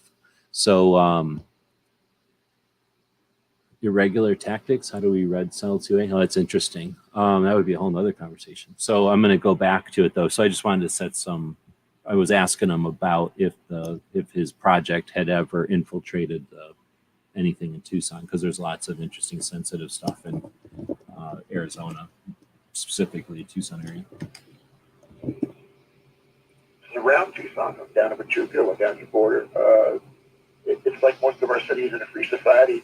I think going to Davis Moffin and taking litter out of there would have been fun. Everybody could build their own plane out of the dump out there. On the AK-47, We call that A mark, sir. Go ahead. On the AK-47 versus the M16, one is, if you're working independently behind the lines, it's nice to have a lighter load, but most, you don't have that 5.56 around the world, so carrying the AK-47 logistically, you get something there. And frankly, I'm a big boy, and I can carry that extra weight, and I like that as it goes by you versus that. And, the 223, 5.56 does a nice tumble and tears you up on the inside, but I like that knockdown power of the 7.62 that comes out of that 8K. And it's great in the field. I mean, you can get it muddy. It's got great tolerance. So functionally, I guess I would go that internationally, the AK-47 has more functional capability. The M16, if you got a logistics training goes with you, it's fine. I guess that the AK must have John Moses Browning energy and where it functions. Well, the interesting, I actually met Karishnikov in St. Petersburg. Oh, did you? He's 82 years old and still a feisty old general. I mean, I went to their museum there, and he really put a family of weapons through the course of his time. Yeah, as they say, Kalashnikov, we are the world. Well, he did his part, that's for damn sure. One of the scenarios you sent me in support, and some support literature off the air, talks about something that when I observed it myself firsthand last year, struck me as a tremendous terrorism target. I'm specifically referring to Boston Harbor. Yeah. When you look at the layout of downtown Boston, the harbor goes right into it. On top of that, Okay, now it goes into Boston Harbor. But yeah, so back in 2005, I asked the guy that created SEAL Team 6 if he liked the AK or the M16. So I've never had to even deal with an internet conversation since, until somebody who knows more about, has more experience than the guy who invented SEAL Team 6, got through Vietnam with more wanted whatever than anybody else, then yeah, that was pretty epic back in the day. Let's see. So then there's this whole situation with getting paid to eat for free. So I thought I figured out something, a new deal, but I think it's not a scam. It's just annoying. So there is a way to get paid to eat for free. So you can hook up with this thing, and it's effectively secret shopping, being a secret shopper. So depending on the place and the situation and the challenge they give you, or whatever the mission they give you, you could potentially go to a place, eat, get paid back for the food, and get paid to tell them about the experience. That's how it's sold. And I tried that this week, last week, earlier over the weekend, I guess, and I'm still experiencing the situation. So it's not necessarily as cut and dry, as easy as they act like. It's not a scam, but I'm going to offer some heads up to people that want to learn more about that if anybody's interested.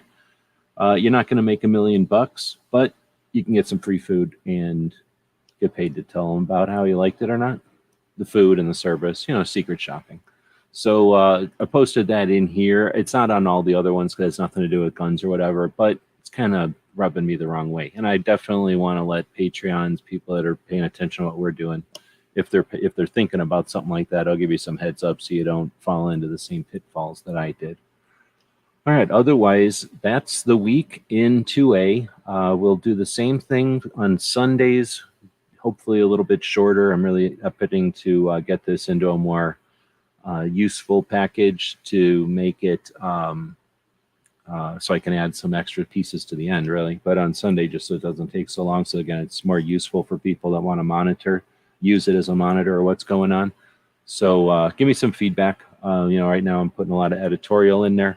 But if you'd rather have something that's, half an hour less, or an hour in this case, less than half the time with less editorial and more just report, then let me know, because I'm not going to suggest I'm going to react right away, but at least I'll have that insight to go forward with. But there's some stuff coming up for the rest of the year that's worth attention and worth our support. We can help promote things. We can help create awareness for things. We can literally help fund things and facilitate the funding of. We've got some things coming up. I don't think we need to be satisfied with the state of the 2A as it is today. And I don't think we have to wait for somebody to come and stir it up. I think when you look back through time, grassroots, individuals, the ambition of a community is what determines the actions, right? So I don't think we have to just observe what others are going to do. So I'm going to encourage people to come up with creative things, to take the time that you are together with conversations towards those ends. Constantly talking about what we're shown is observation. Debating opinions about what just happened is observation. We're not limited to that. We have the internet. We can observe and collaborate and accomplish. So I'm going to attempt to continue to encourage that and facilitate it when possible. I got a bit of a kick in the nuts this week because it turns out the project I'd been working on for the AmCon is not included in AmCon, so I'll just be putting that out as a video, I guess. But I had been working on a project to present to AmCon, and then I guess I'm not presenting it now. I'm going to random.org.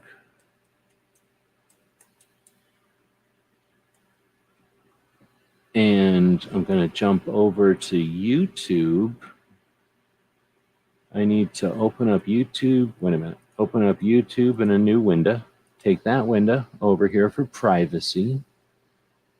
Take that one and click on this, and then this. I'll have about 8 things I got to click on over there. While I'm doing that, I'll look over here at the poll. We have 14 votes. 14% say it's a great week, 43% say good week, and 14% say okay week.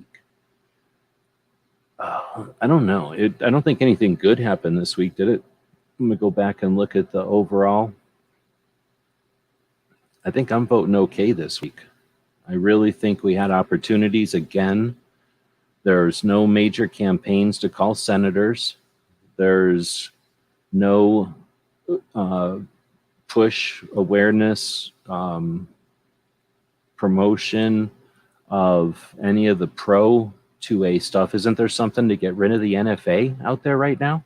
And all we're told about is stuff that's happening in Ohio, in Missouri, in New York, right? We're not talking about, or I guess we're told about HR 8051, the 1000% excise, but has anybody talked about the thing that's going to remove the NFA? If you remove the NFA by waiting for the other side to come around to our position, do we wait to get rid of the NFA until the other side runs out of money? Till the 14th richest person on the planet runs out of money? Do we wait until the other side is too busy with every other project? Oh, wait, they are too busy with every other political issue on the freaking menu. Is there a political issue they're not dealing with right now? And we're not going to use this as an opportunity to push So anyway, I'm going over to my YouTube as I'm blabbing here, and I'm jumping over to the super chats. Super chats are monitored. YouTube monitors these. So I can simply go to my YouTube overlord and ask, please tell me how many people have super chatted. Can I show you the list? I think I can show you the list without showing you anything inappropriate. I'm going to show you the list. So here's the list. This one is July. Mark's one is in July. But we got barbecue, August, Mark, August, Mark, August, barbecue, August, and Chris, August. So, well, what happened to library? Where's Garrett? May vary due to Apple service fee or other something. This one says goodnight, everyone. So this was definitely this one.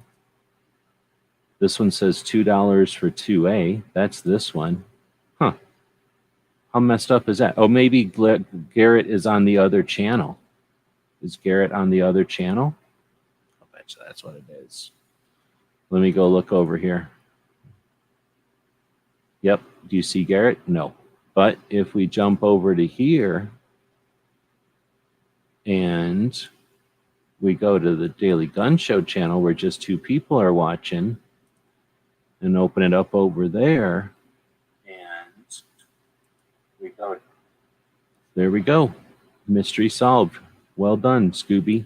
So thanks again, Garrett, for dropping $20 over there. So what we're going to do, even though this thing is only able, see, YouTube's smart, but it's not that smart.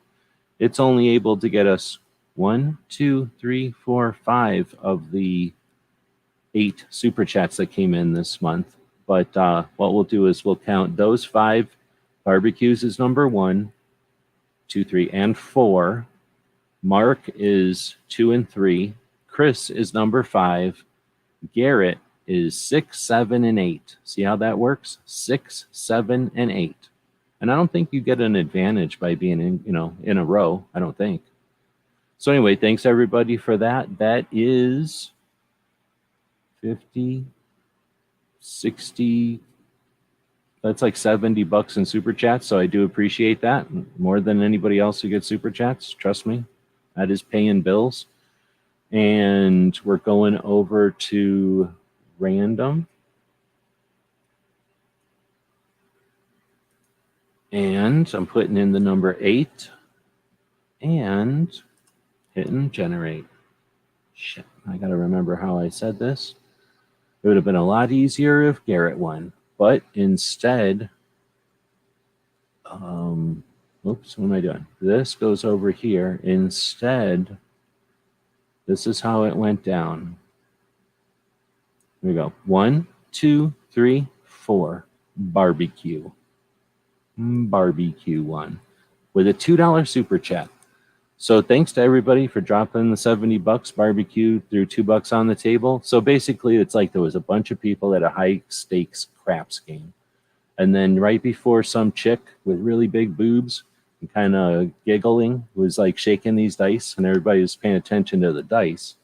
Right as she's about to roll them dice, she's still rolling them. Everybody's paying attention to the dice as she's jiggling them all around or whatever.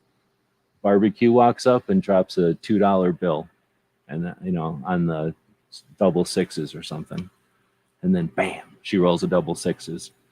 So Barbecue just walked up, $2, wins big. So thanks everybody for super chats, much appreciated. And on Fridays we do a super chat rando super chat majiggy. And that just happened. So Barbecue won with the number 4 over here. I don't know what Barbecue's interested in. So if he's still awake over there, he can throw me some idea of what he might be interested in. He's a connoisseur of the patch collecting, and he knows pretty much what I got over on this end. If he's looking for anything specific, that's the kind of deal we're talking about. He's getting a pick of the litter, hand-picked, collection completing, potentially, patch free. Unless my things stop yelling at me, which I believe it did actually. I'm going to go check to see if anybody purchased stuff over at the store while I do a quick commercial for our store. One of the ways that we stay in business is to sell things at our store. We have things like GearWebsites.com is your source for firearms-based playing cards and books. We also have mugs, shirts, and posters with designs that we've made live. Of course, we have patches. Every Friday is Free Patch Friday. We appreciate your support. Thank you for shopping at GearWebsites.com. All right, so I'm pretty sure Sergeant Major, was the only one that purchased anything this week. So you will get extra, at least, I don't know if he's listening this late, but you'll get extra stuff in your package because I just realized that you ordered that stuff last week or on Wednesday and I didn't ship it yet. So apologize for the delay, and we'll just say that it happened on Friday and you'll get all kinds of extra stuff. I think I also need somebody's address. Oh, I needed Gunpowder Beauty's address, and I don't remember if she told me something yesterday, but I don't think she's in here tonight. So that's enough of the narrowcasting. I guess everybody, thanks again for showing up live. If you're listening to this in the future, we mentioned the different places that it gets distributed to.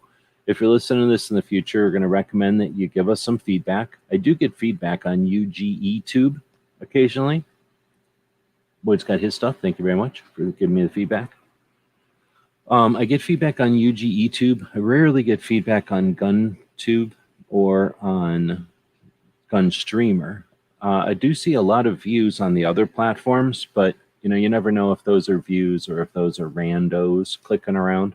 So give us some comments or leave a link or something, or a thumbs up at least, so that we can get some idea of which of those platforms are offering some interaction.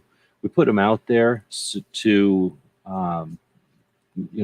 amplify the projects and the things that we're featuring each week, but we're also spending time doing it. So getting some feedback gives us some awareness of where it's worth spending the time. All right, with that being said, I've said enough stuff, I think. We'll end it right at the 2 hour. I guess I'm not going to wait 20 more minutes. That would be a very two-way episode if I went 2 hours and 22 minutes and 22 seconds, but I'm not going to. All right, well, thanks again, and thanks to people who've asked about my smashing myself up this week. It is feeling better, so I think I am not going to die from it, but I'll mention it again. It's worth getting smashed up once in a while, so do things. Maybe don't trip yourself. That's kind of stupid.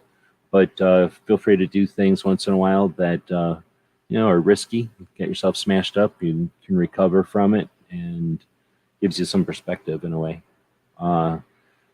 With that, I think I'm done saying stuff. Nobody's really saying anything on the other side, so we'll be back to pick you up later. Hey, did you know that you could help support our future projects and let everyone know you're a fan of what we do? Check out our print-on-demand store. We have a tab here on YouTube. When you click on it, you can choose from a bunch of different items. We have shirts and posters and coffee mugs. Click on the one you like.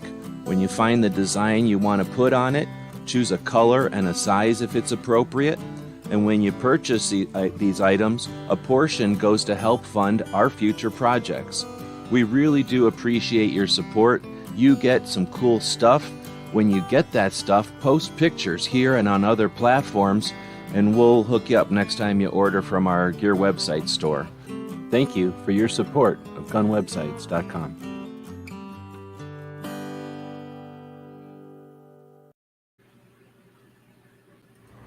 The guys and gals at GunWebsites.com encourage you to take a CCW class every year, practice once a month, and carry every day. Thank you for watching GunWebsites.com.